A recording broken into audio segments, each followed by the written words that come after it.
Itu khitabun Nabi dan yang dimaksud memang Nabi. Sehingga umatnya tidak wajib tahajud tapi Nabi wajib. Terus ketiga, khitabun lin Nabi sekaligus khitabun li ummati. Itu yang dimaksud di hadis Arba'in Nawawiyah.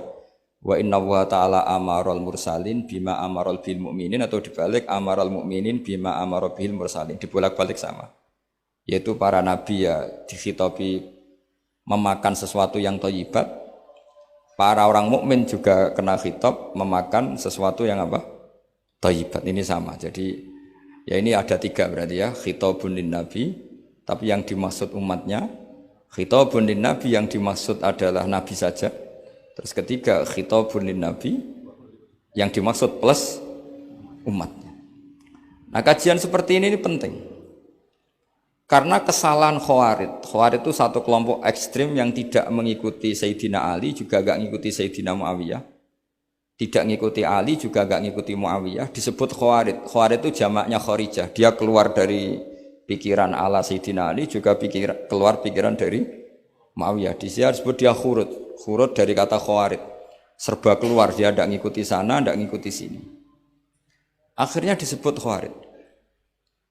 Nah, Khawarij itu orang yang berpikir sesuai kritik yang dilakukan Quran.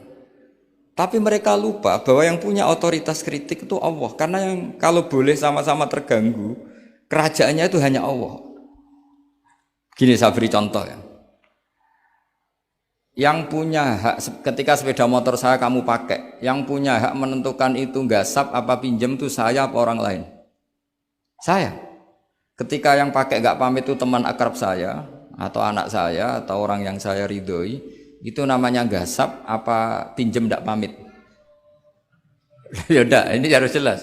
Tadi pagi saya ngaji direktorat, saya bilang di fikih itu ada istilah ulima ridhohu. Sesuatu tidak pamit formal tapi sudah diketahui ridhonya. Makanya di fikih ada bab namanya mu'atoh, tadi pagi saya terangkan ya. Di perdebatan fikih itu ada bab namanya apa? Mu'atoh. Mu'atoh dari kata ato yu'ati, mu'atotan, saling transaksi yang non verbal tapi maklum. Ya seperti kalau kamu marung itu contohnya. Kalau kamu marung di kantin terus makan gedang goreng, itu nyuri apa beli? Coba jawab saja.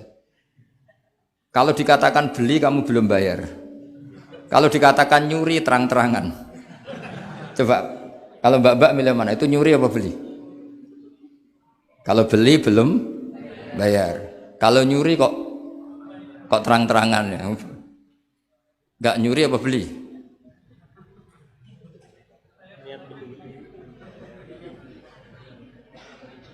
Jadi ada gedang goreng di warung, kamu datang langsung makan, ada kerupuk dimakan, ada telur asin dimakan. Itu nyuri apa beli?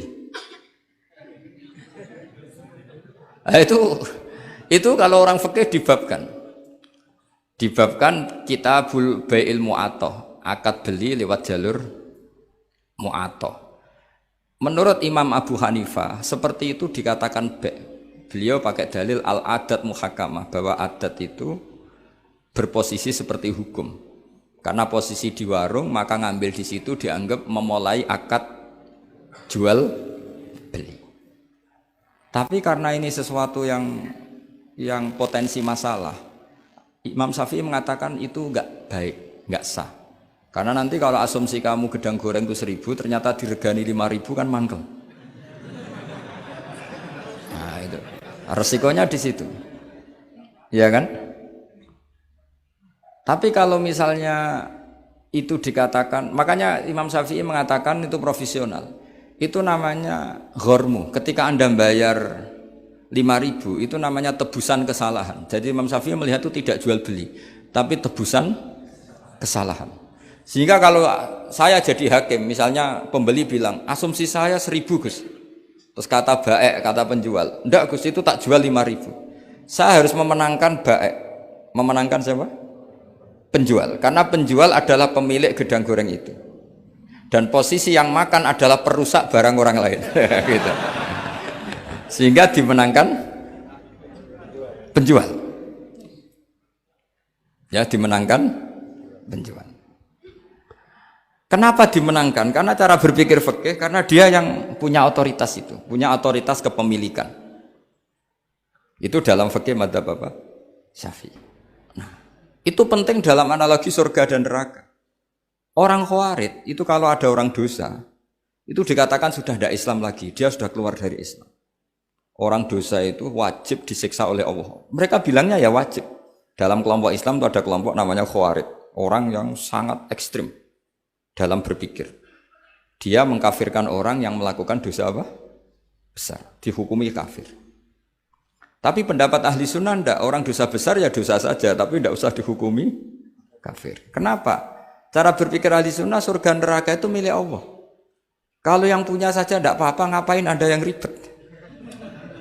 Yang punya surga neraka itu Tuhan, dan Tuhan memanggil-manggil orang yang salah itu disuruh tobat. Anibu ila rabbikum, wahai hambaku yang berlebihan, yang masih dosa, ayo kembali ke saya. Kapan saja kembali ke saya tak terima.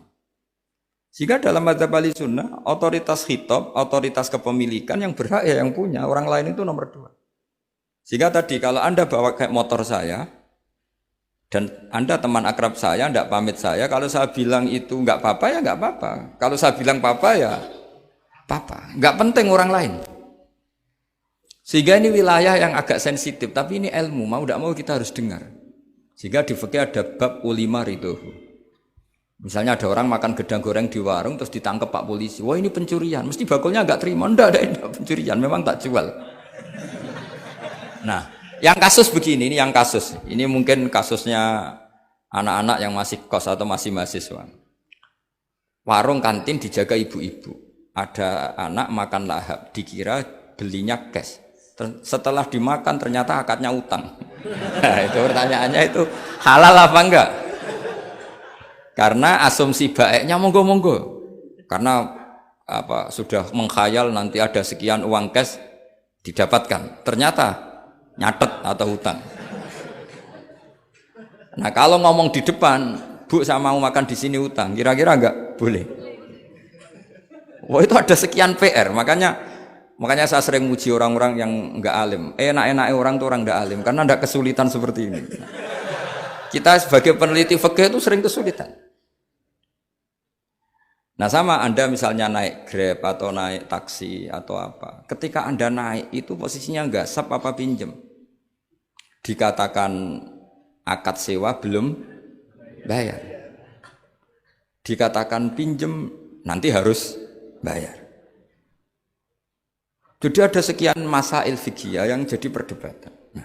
Apapun itu nanti kata finalnya itu dia yang punya, yaitu supir taksinya atau baeknya, penjaga warung tadi. Nah, sehingga hukum itu bagi orang lain sudah tidak sah kecuali bagi yang punya. Nah di sini ini kelihatan benarnya madzhab ahli sunnah wal jamaah. Ahli sunnah mengatakan apapun salahnya seseorang setelah dia beragama Islam itu wilayahnya Allah. Kita tidak bisa berbuat apa-apa. Makanya ada ayat laisalaka minal amri syai'un aw yatuba alaihim aw yu'adzibah. Muhammad meskipun kamu kekasih saya, kamu tidak punya otoritas menentukan si A dimaafkan, si A disiksa. Otoritas itu hanya bagi saya kata Allah. Sehingga banyak orang yang Nabi kurang srek karena membunuh pamannya Hamzah malah dikasih tobat sama Allah, namanya Wahsy. Wahsy itu orang yang Nabi gak suka karena pernah membunuh Sayyid Hamzah di perang Uhud. Tapi sama Allah marah dikasih tobat. Sa'labah yang sering ibadah di masjid, sering iktikaf, saking seringnya ibadah itu sampai digelari hamamatul masjid, merpatinya masjid. Tapi na'udzubillah beliau malah berakhir dengan su'ul khatimah. Kita tidak pernah tahu. Kenapa begitu? Karena begini. Wilayah yang absolut itu hanya milik Allah Subhanahu wa taala. Sehingga Nabi kalau ketemu Wahsy ya bilang iman kamu sudah saya terima, Islam kamu sudah saya terima. Tapi saya ini manusia, tolong sembunyikan wajahmu dari saya. Karena kalau saya ingat kamu itu mangkel karena ingat kamu pernah membunuh Hamzah. Tapi saya sebagai Nabi harus menerima iman kamu karena Nabi itu gak boleh dendam. Tapi kalau mangkel-mangkel sedikit kayaknya agak boleh mungkin ya. Mungkin itu ya. Tapi profesional Nabi sebagai manusia gak berkenan melihat Wahsy, tapi sebagai Nabi legowo terhadap imannya Wahsy. Tapi Allah sendiri yang ngendikan laisa laka minal amri syai'un aw yatuba. Coba orang munafik, kayak apa salahnya orang munafik? Tapi ketika Allah ngendikan tentang orang munafik gimana? Wa yu'adzibal munafiqina in sa'a aw yatuba. Allah bisa saja menyiksa orang munafik insya'a kalau berkehendak aw yatuba atau Allah mengasih tobat. Nah karena pendapat ahli sunnah itu lebih valid sesuai ayat-ayat Quran, maka yang diikuti mayoritas di dunia adalah mazhab ahli sunnah wal jamaah. Dan itu dimulai cara berpikir yang sederhana, yang berhak menentukan khitab ya yang punya, titik itu saja. Yang berhak menentukan khitab